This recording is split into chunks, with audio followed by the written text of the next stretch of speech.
So, it comes down to a ravaging ghoul, which we make poisonous.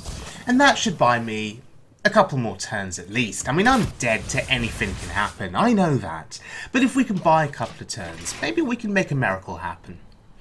But of course, this paladin, wanting to end the game, a timely silence on my ghoul means that his board lives, means that my face dies. Wrecking any chance of me surviving. Oh well. Now, we saw a very timely silence in that previous clip. In this clip, a very timely cube on Huffer. That's right, always bloody Huffer. 8 to the face. Now I have a response to this. My response is Reno Jackson, which is great because, you know, I heal up to 30. The trouble is, there is a significant amount of damage that's still coming my way. That's the drawback of playing a Reno deck. You can play Reno, you can heal up, but if you don't have a significant board to support Reno that can trade into their minions, you're basically dead. And of course, with that bloody cube, he finally decided to pop it. Oh look, 2 more Huffers, sending 8 to my face. So, quite an unfortunate turn of events there. Had he not got the cube on the Huffer, I mean, this was a play dead hunter, a deathrattle play dead hunter. I assume Enzoth would probably come out. And look, Wandering Monster gets me something that can't kill a Huffer. Of all the luck in the world. Anyway, I don't see how I make a comeback in this situation here. If you guys could spot anything in my hand that could help me, feel free to point it out.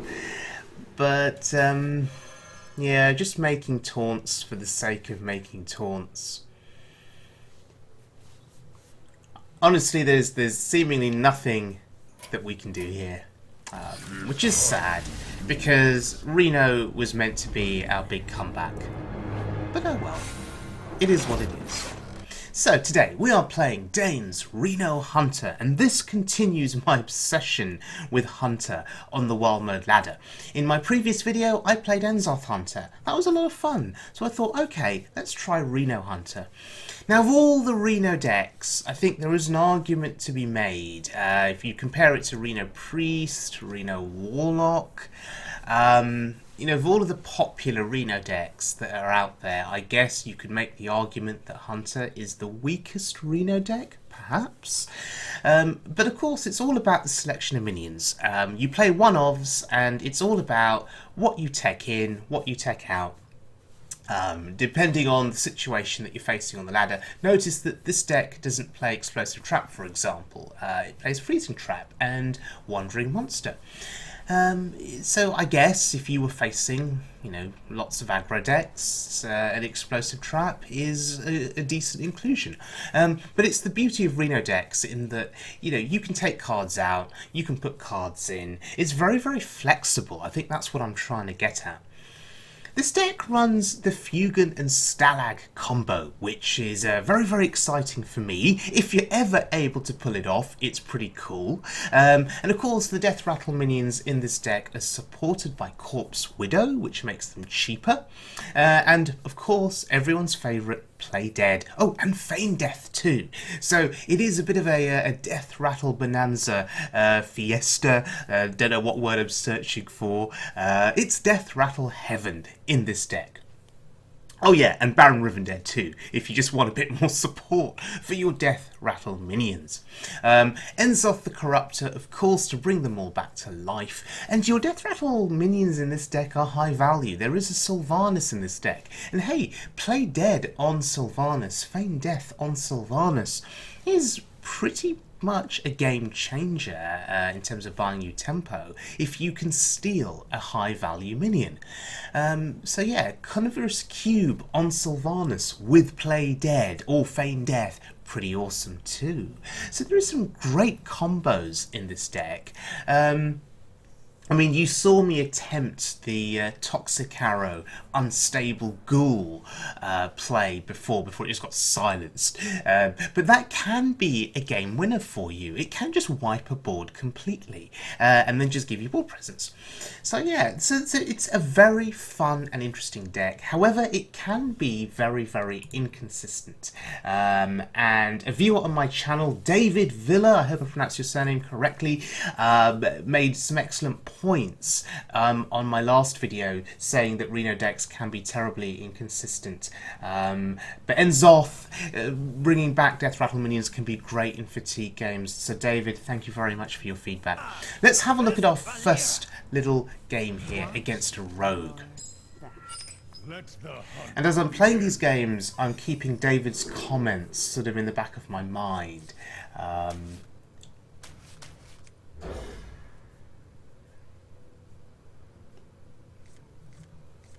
David mentions that you can win against aggro decks very easily if you have a timely Reno on turn 6 and then some kind of a board clear perhaps.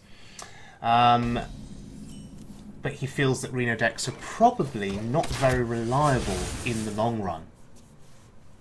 But yeah, it was really good analysis there from David this was in my previous Enzoth Hunter video. So feel free to go back and read that because it was very insightful. Anyway, back to this game. This is rank 5. This is wild mode. And this is a Jade Rogue. Yeah, Jade Rogue. Interesting. Not seen one of those for forever.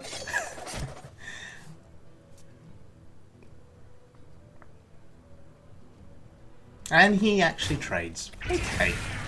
I guess he wants to kill Misha next turn with his hero power and a trade. So do you know what?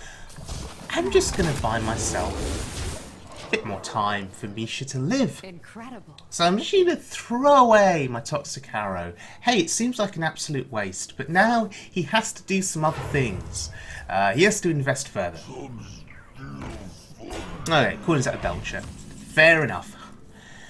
So here I'm faced with a choice. I could kill the Belcher with Quick Shot and a trade, but I don't see the point of doing that. Because, yeah, I'm just going to draw a card. Because I invested that previous turn on protecting Misha. So I think for now it's worth keeping her alive. That's my sort of strange line of thinking here. And I'm hoping that this guy is going to play into Freezing Trap and get absolutely wrecked. We may as well try, right? And if he doesn't play into Freezing Trap, if he doesn't attack with the Belcher, then we'll kill the we'll consider killing the Belcher next turn with Misha and the Quick Shot. But let's see if we can get the value from the Freezing Trap. This is the glorious thing about Freezing Trap. It can buy you a ridiculous amount of tempo. If we just return a high value minion to the hand. Oh dear. Okay, interesting. That's really bad for me. We have to kill his legendary. The value that he can start generating from that is insane, and we don't want that. Unfortunately, my follow-up play isn't very good. The Beetle there is just it's 2/3 body. The Belcher kills it, although there is a Freezing Trap in play. So he will attack with the 2/2 first, probably to my face, and then he'll try with the Belcher. Yeah, sequencing correct, good player confirmed, unfortunately for me. But this isn't the worst thing in the world. I mean, that's the second Belcher. Okay.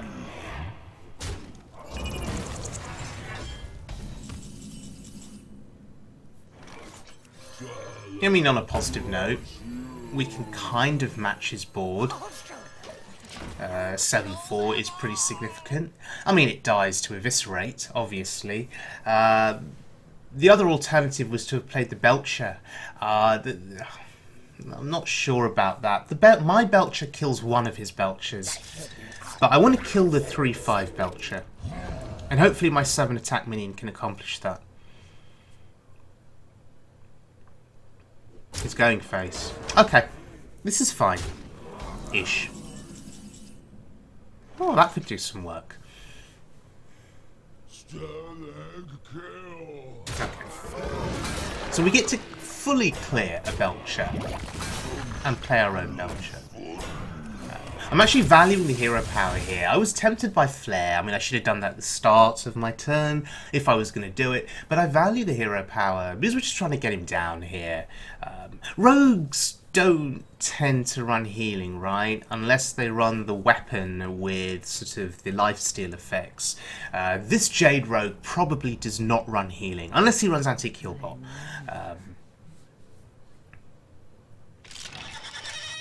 Okay, there's the Raptor. So the thing about Jade Rogue is it can be very slow to get going. You know, they play their Raptors, you know, they play their Jade cards, and the Jades very slowly ramp up. As you can see, the most he's got there is a 3-3. And we can take advantage of that slowness, I think.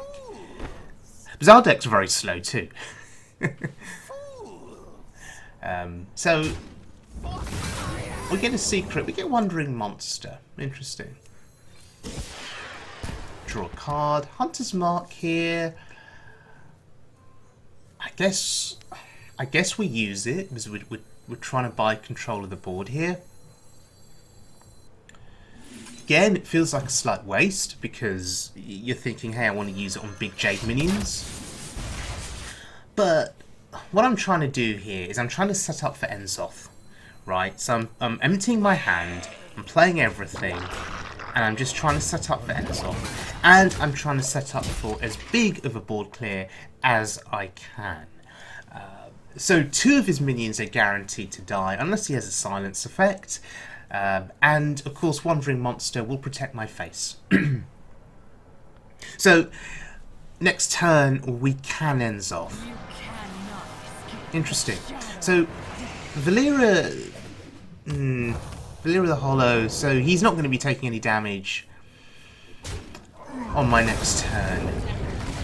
But that doesn't really matter. Must I slay you again? Okay, it doesn't die.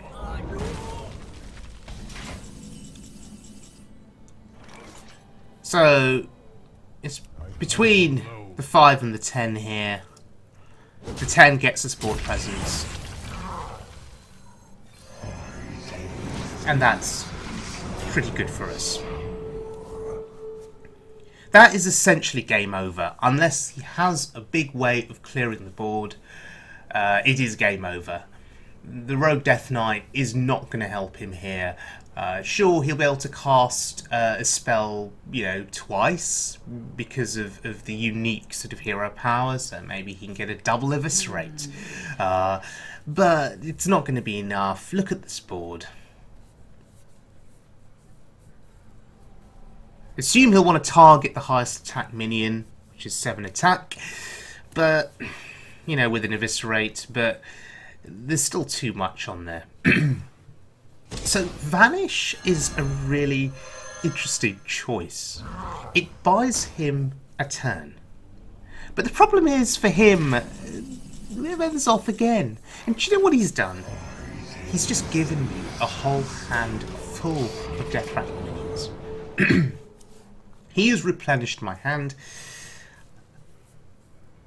I don't see how he wins the game now. But kudos to him for trying, because he's obviously trying to buy time for something. Something big. Another Vanish. Interesting. Welcome to my web. Can see what he's... Well, I can't see what he's trying to do, but... yeah, his deck's just too slow. Which is saying something, considering how slow my deck can be. But with this deck, if you do get a curve of deathrattle minions going, it can put on a fair amount of pressure. But because you're only playing one-offs, drawing into that curve can be quite a challenge. Okay, let's look at one final game. Do you know what? I'm going to make a controversial play here. I'm going to keep the freezing trap.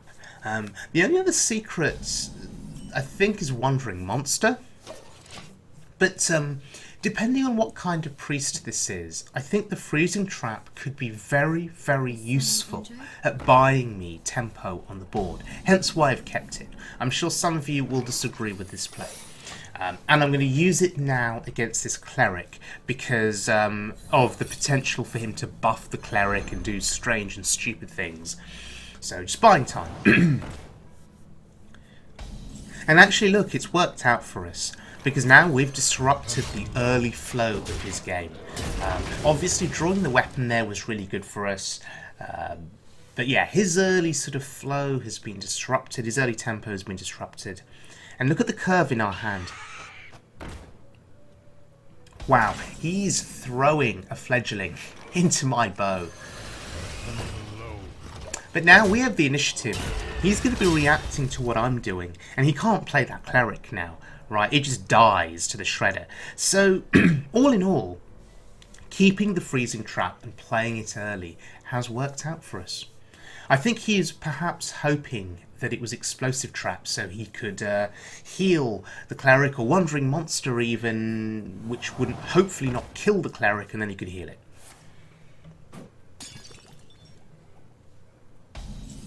This is very interesting. We do have Unleash and Hunter's Mark, but I think that's a bit of a waste at this juncture. And my shredder placement is terrible, but that's okay. I want to keep... Oh god. I want to keep Unleash and Hunter's Mark. I want to get some more value out of Unleash the Hounds. But this is a very interesting priest deck here. Very interesting priest deck.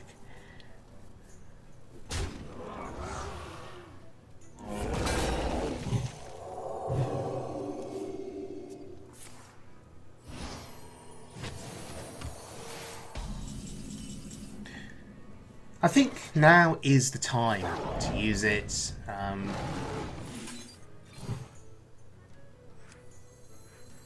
Now we get our shredder placement correct.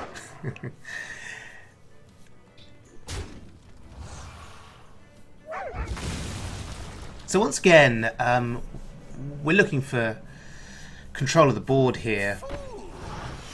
Trying to think if I want to pop the scientist.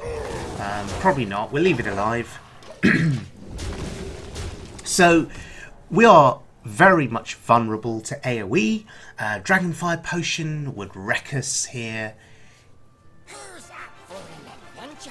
And this is where we get to a situation where if he has AoE, we're starting to run out of cards. Interesting that he popped the shredder there. Okay, I guess he wanted to remove 4 attack. It is finished. Fair enough. Yeah, very interesting take on Priest there. So, Dane's Reno Hunter. Fun deck. I can't say that my win rate with this deck is overly positive. I'm about 50% with it at the moment. It's fun.